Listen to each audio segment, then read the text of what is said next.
going to continue with story number 3. We've packed up. We're ready to go to Springer Mountain. It's March 27th, 2010. We've loaded up with my sister and her boyfriend, and we're headed on a 6-hour drive to Springer Mountain to start our journey. Yes, we are scared. Don't know what's going to happen. Never hiked in our life, as we said. But we make it to Springer Mountain. We park in the parking lot. We got to do that 0.9 up. Leave all our gear in the car. The 4 of us walk up. As we're getting up to the top, about 0.2 before you get up there, there's the Blue Blaze over to the first shelter. This lady, probably in her 50s, and this young boy, who we found out later was her husband's partner's son, were hiking the trail. And as they were cutting to go to the trail, we just said hey, and they kind of said hey. We kind of felt they were rude, and they went on. And we went up to the top of the trail, signed in with many sleeps, as we've mentioned before. We went up there, and first thing he says, "Are you through hikers?" And we said, "Yes, we're going to through hike the Appalachian Trail." Then he asked our name. He asked where we were from. And again, to show you how dumb we were about hiking, he says, "What's your trail names?"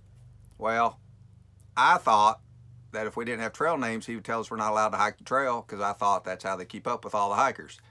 So my nickname was Rat, so I just said Rat Man real quick. And we did some day walks, and Marsha always fell and about killed herself, so I called her Tumbler real fast, and that's how we got our trail names for the 2010 hike.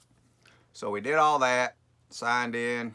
So we walked the 0.9 back down to the car. We get our packs. I put my pack on, and as I tighten the hip belt, it breaks. Brand new pack. But we rig it up to where it's working. And so we hike a whole 2 miles down to the next shelter. That first shelter, the second shelter on the AT. Stover Creek. As we get to the Blue Blaze to go to the shelter, we hear a lot of noise over there, so we're scared to death to go over there, which is, I mean, that's just the truth. We didn't want to go over there, all that noise. So we go around the corner, and we find a nice little place to put up underneath this tree. So we put up our tent, we eat and all. And of course, what does it do first day on the Appalachian Trail? Because it never rains on the Appalachian Trail, right? It pours the rain all night. Our brand new tent leaks, because we didn't seal it with the seams, nothing, because we knew nothing about that. So the tent leaks. But we had a good night's sleep, get up the next morning, eat breakfast, pack up, and as I pull my strap on my shoulder, it breaks. Or it doesn't break, but it messes up to where it won't work. So we get everything fixed up to where we can hike again, and we head out. And so we kind of know from hearing some people talk that if we can make it to Neal's Gap, they do a shakedown.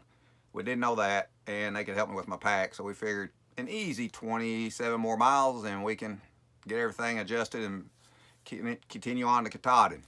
So tomorrow's story will be Blood Mountain and down into Neal's Gap.